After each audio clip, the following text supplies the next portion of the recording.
歌来唱182。我们来唱一首这个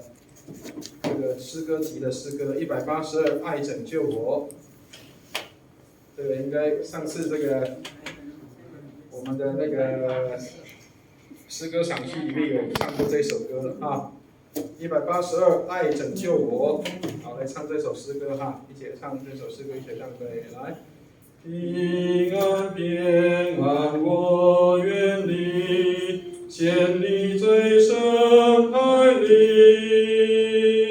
喜愿无边日一生，在无望能兴起，星系海洋大主宰，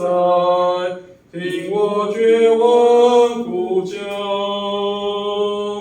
从海中将我举起，蒙主拯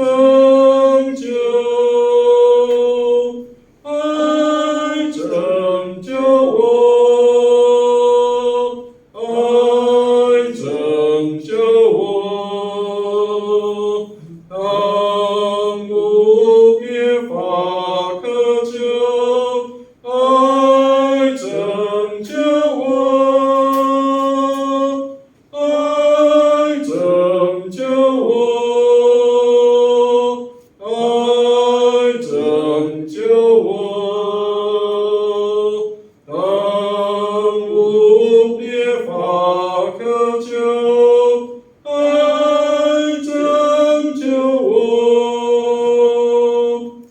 我尽全心奉献主，永远归主支配。我活着为靠主恩，万代歌唱赞美。爱里和大切和真，激发我灵颂扬，忠心服役爱救主，乃我该当。爱拯救我，爱拯救我，当无别法可救，爱拯救我，爱拯救我，爱拯救我，当无别法可救，爱拯救我。危险中当朝上看，耶稣完全恩典，主要以爱拯救你，脱离波涛危险。大浪必须停住你，他是海洋主宰，他是你永远救主，救你现在。爱拯救我，爱拯救我，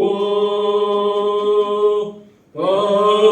无别法可救，爱拯救我，爱拯救我，爱拯救我，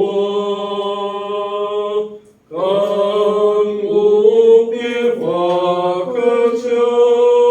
爱拯救我。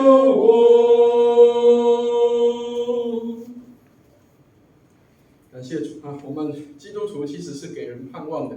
当这个时代里面很多人觉得没得救的时候，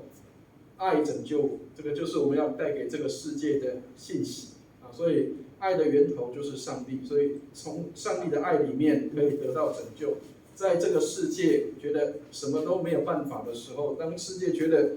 告诉世人说你都没得救了你都没有办法的时候，还有一条路就是向上的路。所以愿上帝带领我们，让我们可以看到神的爱拯救我们，把我们从罪恶和过犯当中能够来拯救出来。愿上帝带领我们。好，我们一起来祷告。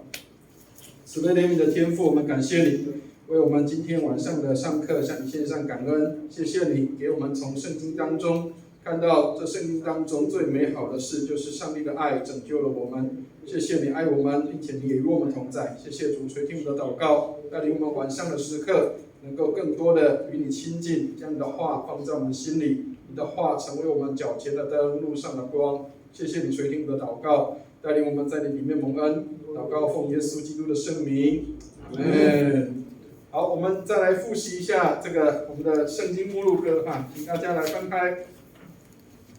这个第一首的旁边左边下面的圣经目录歌，也是我们稍微唱一下然后让我们可以对这个圣经目录做一些的复习。所以至少你上完这个新旧约圣经中览成果就是你要最少要能够翻得到圣经在哪边，那一卷书是在哪里要能够翻得到。好，我们来唱这个圣经目录歌一起来唱圣经目录歌，一起来唱歌来。创世纪出埃及，利未民数记，生命记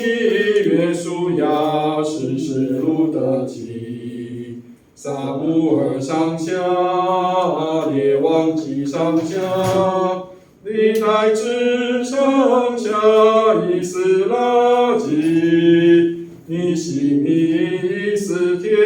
约伯诗篇，箴言传道书，雅各以赛亚，耶利米哀歌，以西结但以理何西阿书，约阿摩斯俄巴底亚书，约拿米迦拿红哈巴谷，西番雅哈该书，撒迦利亚马拉基书。这是旧约好，新约来唱马太马可一起唱来。马太、马可、路加、约翰，使徒行传、罗马、哥林多、加拉太、以弗所、腓立比、哥罗西、帖撒罗尼迦、提摩太前书、提摩太后书、提多腓利门、希伯来、雅各、彼得前后书、约翰三书、犹大启示录。好，总共是66卷所以旧约39，新约27卷，总共66卷愿上帝帮助我们，让我们可以把这个圣经的目录可以背起来好，那我们先一起来看一下今天要开始的内容，从诗篇开始我们上次已经读过约伯记，那我们今天要从诗篇来进入好，但是进入诗篇之前，要先给大家认识这个字。这个字我们常常念，但是我们不知道它的意思是什么。所以很多时候我们在告诉一些我们的身边的朋友，或是我们的这些未信主的朋友的时候，有时候需要做一些说明。好，这个字叫做哈利路亚。好，那哈利路亚的原文的意思，原文的写法就是这样：两条蚯蚓，旁边有一个开口的这个么，那是开口的然后一个乌的音呀，这个意思就是哈利路亚那哈利路亚是什么意思？这个乌就是你们的意思这个中间有一个钩子，中间有一点，这个是乌，就是你们的意思。哈了就是要举起手的意思所以你们要举手向谁？向亚，就是耶和华举手。所以哈利路亚的意思是什么？叫做你们要赞美耶和华。这样可以懂意思吗号就是举手的意思，号举手啊，你们要举手，你们要举手，然后向谁？向亚卫。这是耶和华的简写，就是一点，然后一个缺口的 h， 这个叫做不是 h， 这个缺口的 m 的这个叫这个叫做耶和华啊，你们要赞美耶和华。好，所以这个字在诗篇里面哪边有？请看诗篇104篇。好，请大家看一下诗篇104篇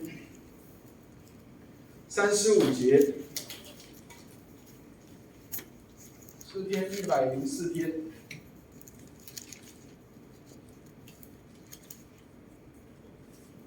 35节，好，我们来看一下他怎么说啊？好，我们请看一下这个后半段的地方，好，一起念一下，要称颂，一起念来，要称颂耶和华，你们要赞美耶和华。好，原文做什么？哈利路亚，有没有？好，所以哈利路亚的意思就是你们要赞美耶和华。好，所以很多我们在讲教会的术语的时候，很多人都不清楚知道这个到底是什么意思啊。所以我们在讲哈利路亚的时候，其实要跟一些这个我们的身边的朋友做解释啊，哈利路亚的意思是什么？好，那其实那个意思很简单，就是各位如果有看这个球赛的时候，或是比赛的时候，看到那个人家在比赛的时候，如果踢进球，或者是棒球打到这个全垒打的时候，全场欢呼，那个举手的意思就是这个哈利路亚，就是意思就是向上帝举手，意思就是向上帝欢呼了啊。好，所以这个就是诗篇里面最常出现这个词，叫做你们要赞美耶和华。只要看到你们要赞美耶和华，原文的意思就是哈利路亚啊。好，所以这个是先让大家来知道一下。好，请大家看一下128页，我们的课本128页，我们要进入到诗篇。好，所以我们已经从这个历史书进入到这个诗歌智慧书了。好，那诗歌智慧书里面在讲些什么？在讲一些人生的智慧，用诗歌的方式来颂赞上帝，或者是用格言的方式来知道人生的意义啊，或者是来了解人生到底有哪些的问题需要去探讨的，或者是谈论到有关爱情的部分啊，这些都是在这个诗歌智慧书里面会提到的。好，所以请大家看一下128页，我们要进入到诗篇里面啊。好，请大家看一下诗篇的书名前言的地方。好，诗篇的书名原来的意思，原来的这个希伯来文叫做 Tehillim， 意思就是赞美的话，就是用感谢或赞美的这样的一个话语或是祷词。所以在这个希腊文的70译释本，就是翻成希腊文的时候，就把它称作这个叫做诗篇啊，用弦乐器演奏的诗章，所以它是可以演奏的，或是它是可以唱的这个诗篇，是可以唱的歌曲啊。所以，那我们上次有提过说，以前早期台湾的那个歌仔戏国阿戏，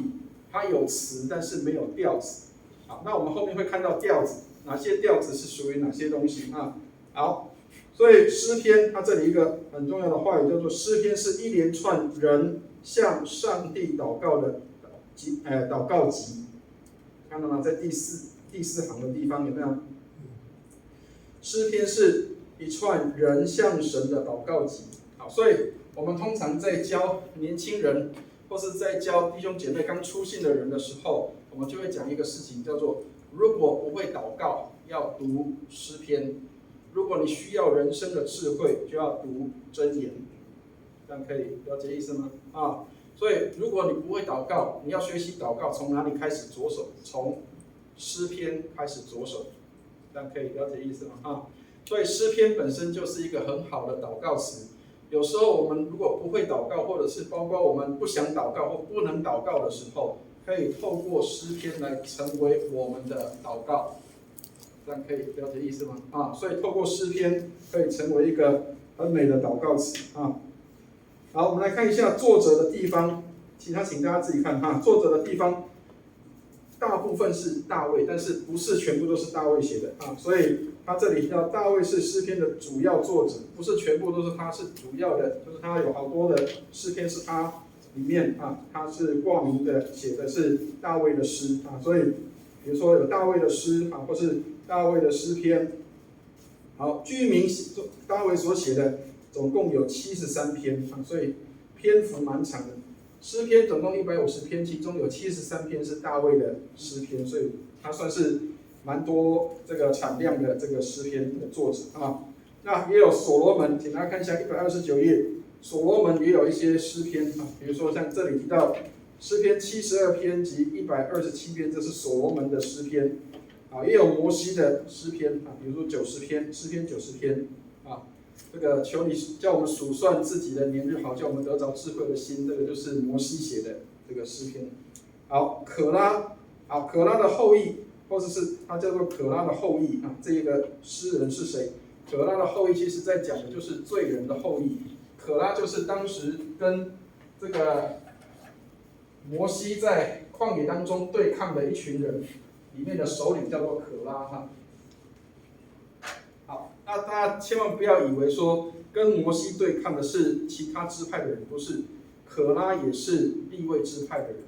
所以意思是什么？意思就是他们当时曾经有所谓的抢领导权、抢这个领导权的这样的一个经历。所以可拉是这些在跟摩西抢领导权的这一批人。后来圣经里面说，这个地就裂开来。有点像我们最近那个地震这样，地裂开来，然后这些可拉的家族或是族群，他们就灭没在这个裂开的地里面，整个地把它吞下去。好，所以那个是在这个民数记里面提到的这个记录。所以我们都可以看到，所谓可拉的后裔就是那些背叛的或是悖逆的人。好，然后还有哪些人？这里叫做希曼啊，还有亚萨，或是以探啊，或是这些人都是叫做他们的当时的叫做诗班的班长。所以等一下你会看到诗篇里面常常有一个这个东西，这个叫领长。领长就有点像我们类似现在的叫做诗班的班长。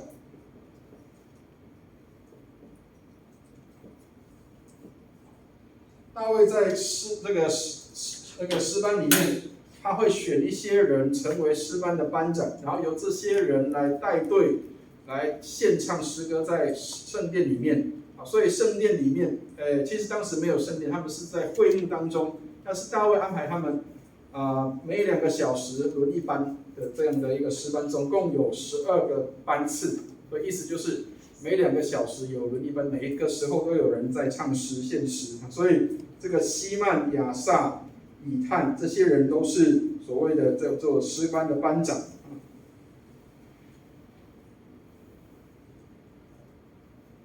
好，下面129页这里，诗篇总共分成5卷啊，所以这里有帮我们做分类了。第1卷是1到41节，1到41篇。好，第2卷是42篇到72篇，第3卷是73到89篇，第4卷是90到106篇，第五卷是107到150篇。好，所以这边要先跟各位讲一下，我们有时候会可能在这个诗会的时候要上去读经，对不对？诗篇叫做篇，不是章啊。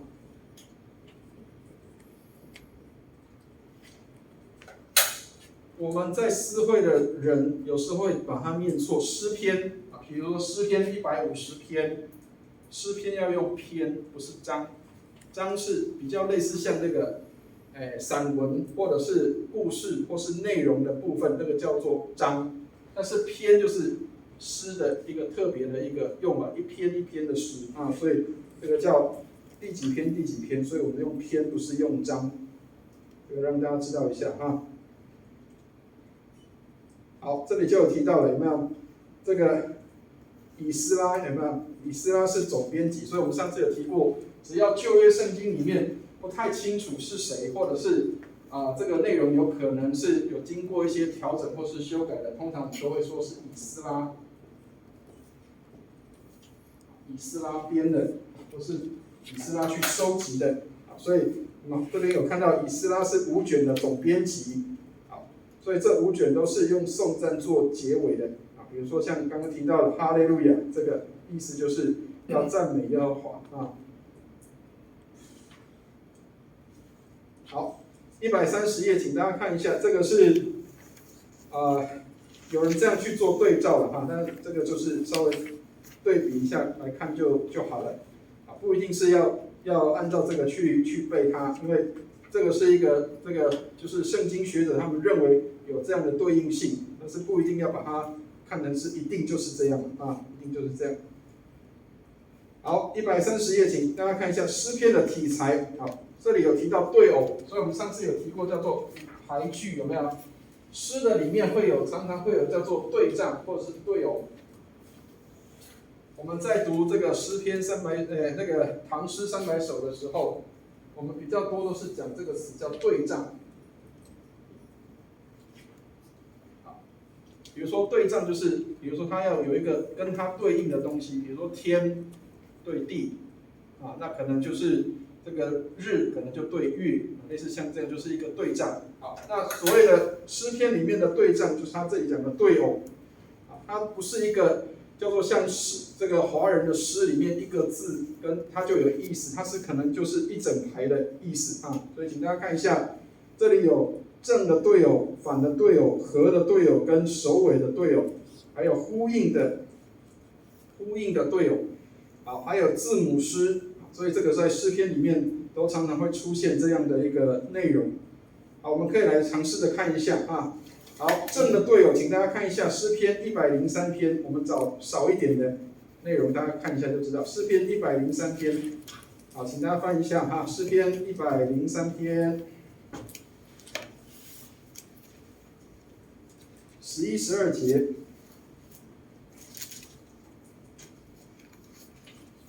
好，正的对偶他说是什么？他说第二行的思想跟第一行的思想相同，而且是加强语气。我们看一下诗篇103篇的11节跟12节，好，我们一起来念一下103篇11节、12节，一起念来。天离地何等的高，他的慈爱向敬畏他的人也是何等的大。东离西有多远？他叫我们的过犯离我们也有多远？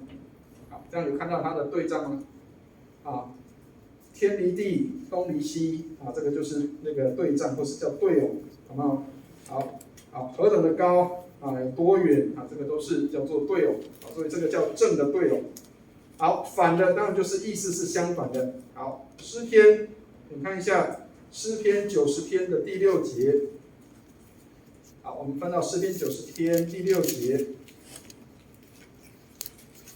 在同一句里面，它就有一个相反的意思啊。好，诗篇90篇的第6节，好，请我们来念一下诗篇90篇第6节，一起念来。早晨发芽生长，晚上割下枯干。好，所以这个意思是什么？就是形容人的生命，好像这个早上本来很发旺的，然后晚上突然间就没有了啊。所以早晨、晚上在同一句里面，早晨发芽生长，晚上就枯干了啊，这是反的对偶。好，那合的地方在哪里？请看诗篇19篇7到9节，诗篇19篇7到9。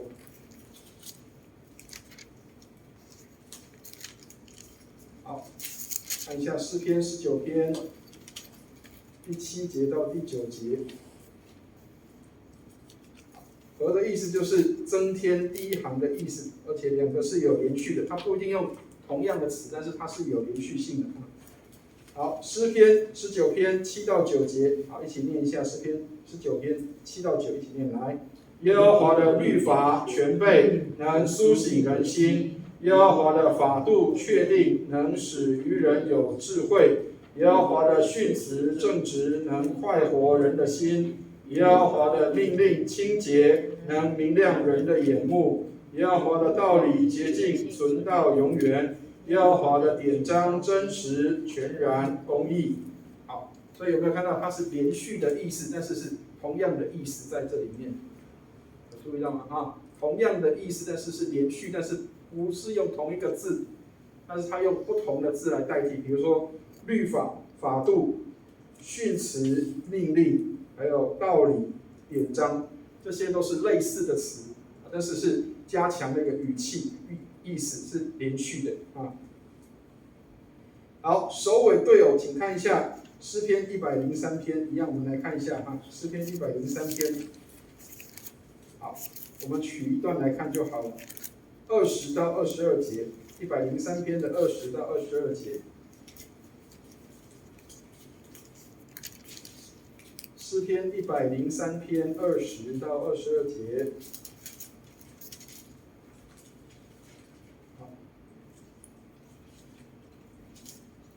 诗篇103篇20到22节，好，一起念一下这一节，一起念来。听从他命令，成全他旨意，有大能的天使都要称颂耶和华。你们做他的诸军，做他仆役，行他所喜悦的，都要称颂耶和华。你们一切被他造的，在他所治理的各处，都要称颂耶和华。我的心啊，你要称颂耶和华。好，有没有看到首尾对偶的地方？有没有？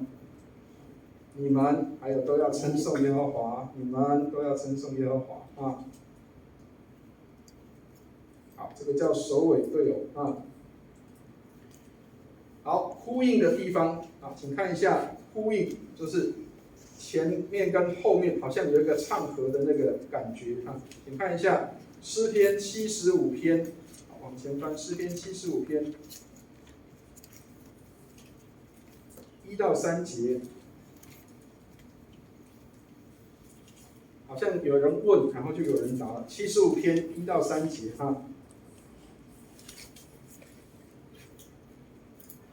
好，我们来看一下诗篇75篇1到3节，一起念一下1到3节，一起念来。上帝啊，我们称谢你，我们称谢你，因为你的名相近，人都述说你奇妙的作为。我到了所定的日期，立案正直，施行审判。地和其上的居民都消化了，我曾立了地的柱子。好，这个叫前后的呼应，就是好像在这个交替的一个说明或是说法，这个叫呼应啊。好，第6个叫字母诗。字母诗的意思就是它是用这个希伯来文的字母来作为每诗的第一个字啊，第一个字的字首。比如说像这个，我们知道英文有26个英文字母，对不对？啊，有人他可能就会用不同的字母啊，比如说可能apple banana 是什么或者是这个什么样的东西，就是字首是用这个字母去做一个放置在前面的这样的一个诗句，这个叫做字母诗，这样可以了解意思吗？啊，就是用这个希伯来文的字母的头一个字的那个字的意思来放在前面，那排列起来就是这个好像这个字母的一个排列一样，这样可以了解意思吗？好，比如说像他们的这个第一个字叫 Aleph， email 类似像这样。就这样排列，然后它可能是一个什么样的字啊？这样排列的，这个就是叫做字母诗啊，就是它的每一个字首就是它的字母，所以这个叫字母诗。好，这个是稍微让大家说明，让大家稍微知道一下啊，但是不必要强记，就是知道大概诗篇有类似像这样的一个排列的一个顺序在这里面。好，131页。大家看一下，这边就很有趣了。每一个诗篇的前面都会有一个小字，那个小字其实都很重要啊，所以请大家看一下小字的上面。好，请看一下131页，诗篇前面都会有一些小字，比如说这是大卫的诗啊，或者是它是交与灵长，比如说像第一个交与灵长，刚刚有讲了，灵长的意思就是诗班的指挥，或者是这个乐师交给灵长保管，就是交给这个诗班的班长来代唱，或者是由他来保管的。好，那有的诗篇前面会写调用女音，意思就是这是女高音的女高音的唱法，它上面都有写几个例子啊，比如说诗篇46篇这边就有调用女音。好，调用穆拉变，穆拉变的意思是有点像小调，这里说哀调，就小调的意思，它是比较有点像用那个，应该怎么形容？宋朝的时候有一种东西叫做词，知道吗？词它有一个叫做词牌，意思就是调子是一样的调子，但是可以用不同的词带进去，这个叫词牌。所以词牌的意思就是类似像这样，就是比如说它这个是穆拉变这个调子，但是它可能用不同的内容来唱这个诗篇好，诗篇里面还有一些小字要知道里面的意思比如说像这个细拉有没有？我们常常在这个诗篇里面会看到细拉，细拉通常我们会说它是停顿记号，或者是它是叫做一个停顿的语气，或者是它可能就是一个这个在曲子里面它是一个等到那个地方它稍微要停顿一下的一个位置好，然后调用第八，有可能的意思就是男低音所以一个调用女音，调用第八就是男高音，女高音或是男低音的意思。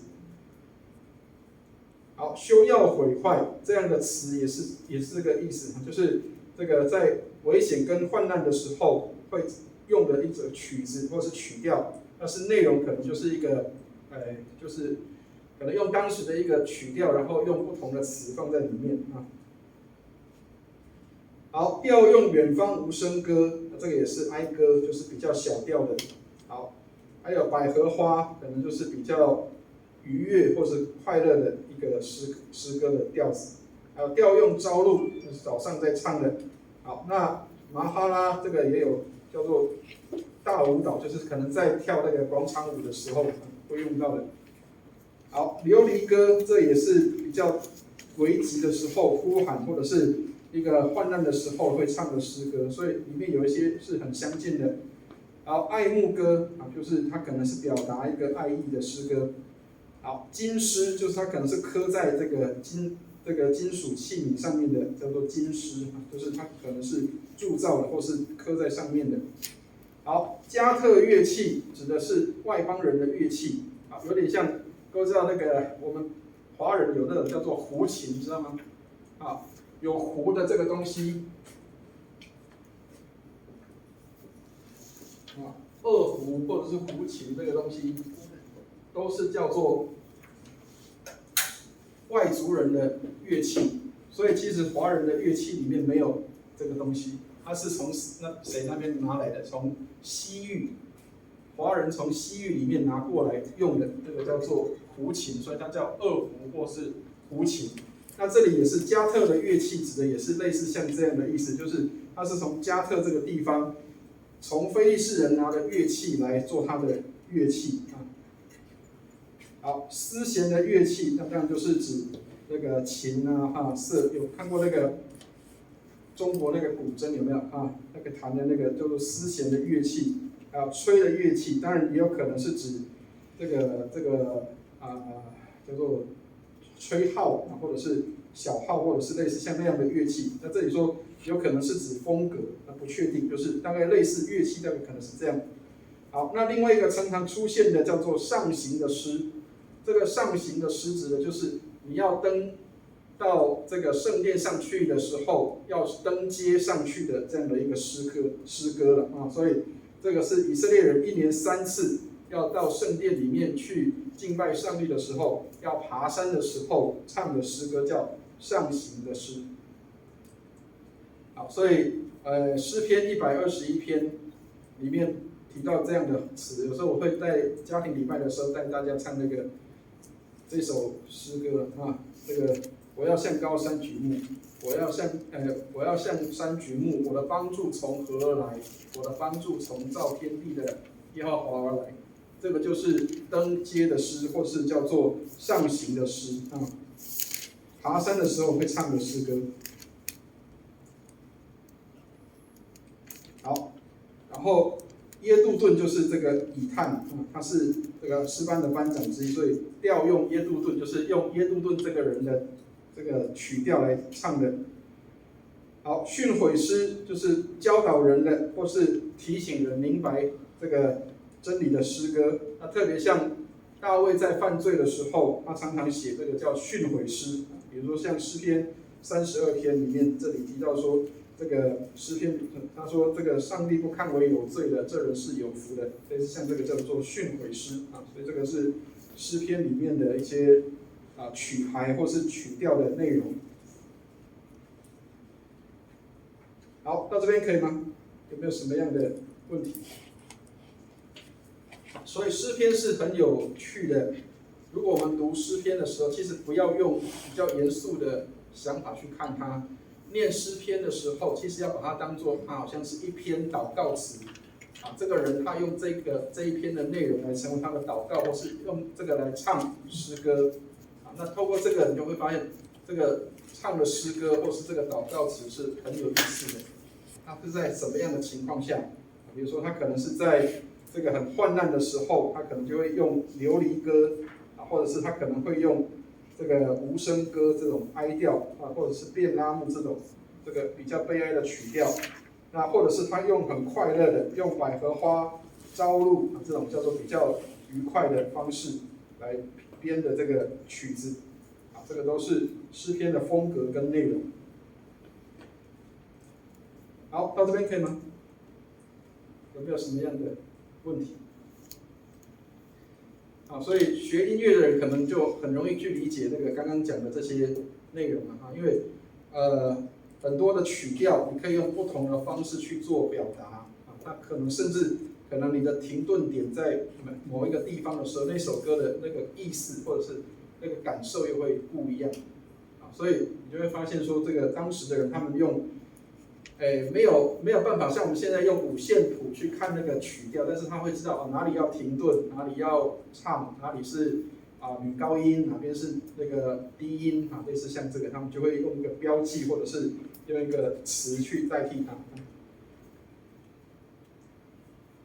好，所以我们这样诗篇就过去了啊。好，那我们就要进入到箴言里面了。好，箴言就更有趣了，请大家看一下箴言。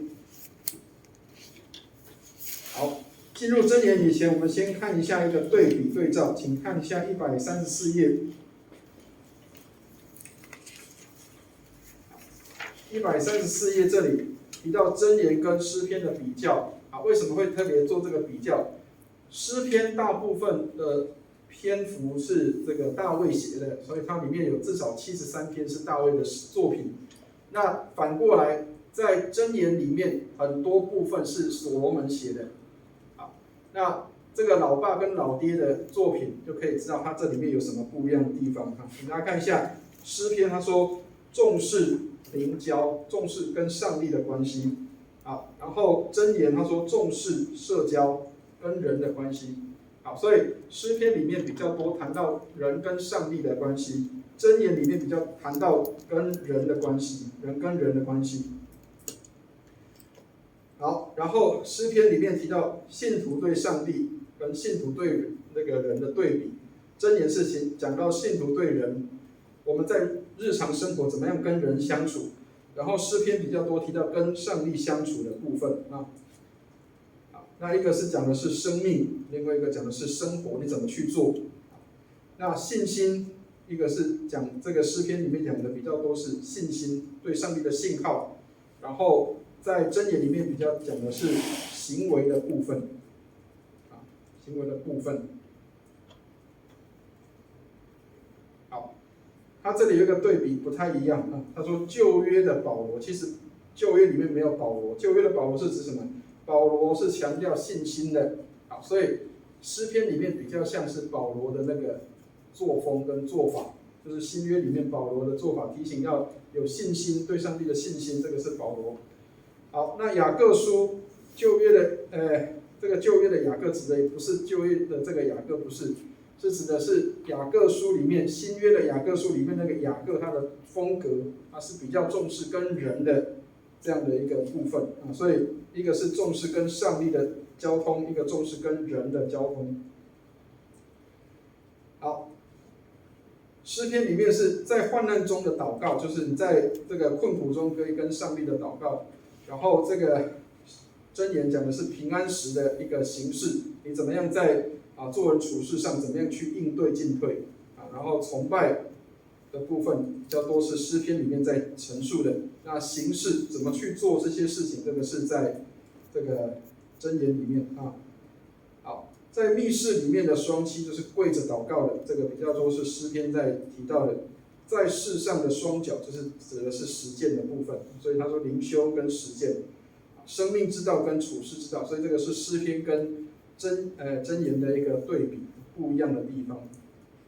所以刚刚提到了，如果不会祷告的时候读诗篇，如果不知道怎么样去跟人交往、人际的关系的时候，要读箴言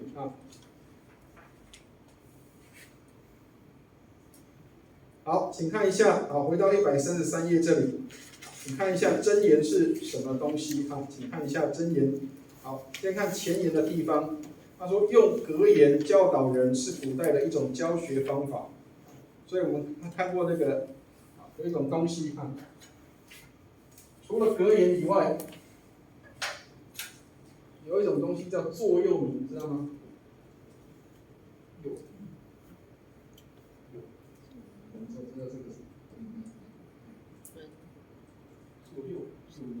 右边的右，座右铭，好，座右铭好像类似像一个给你提醒的一个东西或是话语这个叫座右铭，或者是叫格言，用很简单的话，一小段的话，然后可以把很深的含义讲出来，那这个叫做格言，或是叫做座右铭好，所以格言教导人是古代的一个教学方法，用很简单的话，然后去表达出来。所以他说用简短的语句将人生重要的智慧来表达出来，这个叫做箴言好，所以格言，他说格言或是箴言通常有下面的特色：第一个，生活真实经历所产生的，而不是律法性的教条。所以就是它不是律法或者是一个叫做好像这个上帝说怎么样的一个内容，它是教你怎么样去实践或实做的部分。好，第二个，它是有超越时代的真理，不会因为时代转变而有改变。比如说对人性的了解的部分比如说他会提到说不要常常去人家家里面去叨扰人家或者是不要去吃恶眼人的饭类似像这样，就是要知道说你吃饭的对象跟你去吃饭的对象那个要注意的不是随随便便那个饭都可以吃的类似像这种都是不会因为时代的转移而改变的第三个，在人的道德和伦理上是完美的，就是怎么样成为一个应对进退有度的人所以箴言的原文是比喻的意思，是诗歌文体中的智慧书，寻求属天智慧为基础来阐明人生的处世之道。所以就是实践，怎么样把信仰实践在生活当中，这个教导就是箴言所以这个是箴言的一个介绍。好，请大家看一下作者。刚刚讲到，除了所罗门以外，还有哪几个作者？比如说最后2章这个箴言的最后2章，有一个叫雅古尔，还有利木伊勒这些都是作者，还有这个所罗门王这些都是，或是由西西家。最后一行133页最后一行，由西西家去这个国王去收录的这个内容。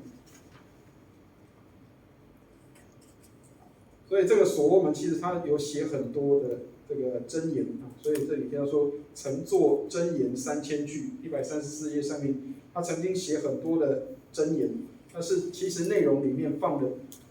就只有几个句子而已，所以不到1000句他说不到1000句。那有可能是这个所罗门在极兴旺的时候，他在这个国家最强盛的时候，他所写的，就是他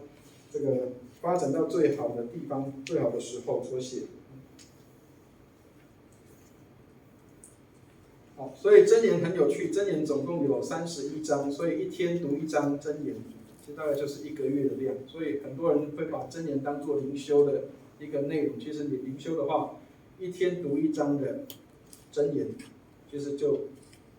差不多1个月就是可以读完这个内容啊。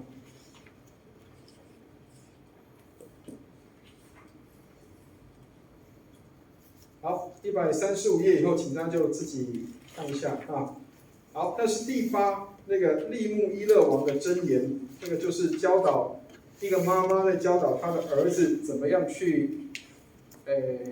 了解作为一个国王，作为一个王应该要怎么做。然后后半段就提到有关贤妻，就是一个好的太太应该是一个什么样的一个女生啊，一个什么样的内容。啊，但是千万不要觉得女生看了千万不要觉得有压力，因为这一篇诗篇，箴言31篇的贤妻论，不是要求你达到那个标准，千万不要误会说这个是这个所罗门王不是这个利木伊勒王的妈妈要求要这个标准，不是，是他们以色列人在家庭里面。这个是先生唱给太太听的，知道意思吗？虽然知道自己的太太可能达不到那个标准，但是要用这个来称赞自己的太太说，你就像这个贤妻那么样的美好，你就像这个贤妻这样的顾家，你对我的贡献就像这个贤妻一样，所以它是男生对女生唱的一个诗篇，大家可以了解意思吗？啊。他不是要去要求对方要做这个，他是用这个来颂赞说啊，你看你对我都这么好啊，好像这个贤惠的妻子一样，帮我顾家，好让我可以这个没有受到任何的这个困难啊，然后这个帮我持家，让我家里都很顺利啊。然后里面特别有提到有一些这个，他让他的先生可以在城门口去跟人家接近接触。它是有意义的。当时以色列人在城门口坐着，通常都是这个社区或是这个城镇里面的长老，或是这个城镇里面的有名望的人，他们才会坐在城门口那边，然后来去做一些公证人，或者是去做一些审判官。好，所以意思就是家里有一个贤妻帮我顾了家，所以让我可以到这个城门外去跟人家在那边交谈话。所以他其实是用这个来颂赞说，我的太太很会顾家，让我可以出去外面，跟人家这个有这个好的人际关系了啊。所以这个是这个贤妻论的一个内容。所以千万不要用这个来要求这个弟兄，千万不要用这个来要求自己的太太，那是做不到。他只是来告诉你说啊，用这个来赞美自己的太太啊。好，那这边可以吗？好，如果没有其他问题，我们就休息一下啊，10分钟。我们10分钟之后再回来上课。